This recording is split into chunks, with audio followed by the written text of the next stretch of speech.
Well, actually, I've heard a lot about Gabi.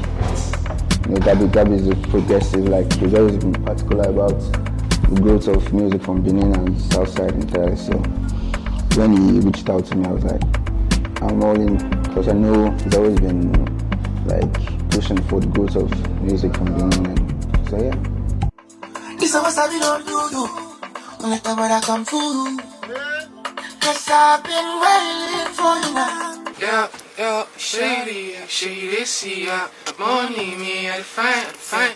No, where I forgot go, but I no say now you where I won't reach it. My favorite part of the session is when we were recording and everybody was vibing. It was enjoyable. Like, I learned a lot from the session. I learned how to make music because I've been struggling. I didn't know how to make music before, so they really helped me. That's why I said it's going to change my life.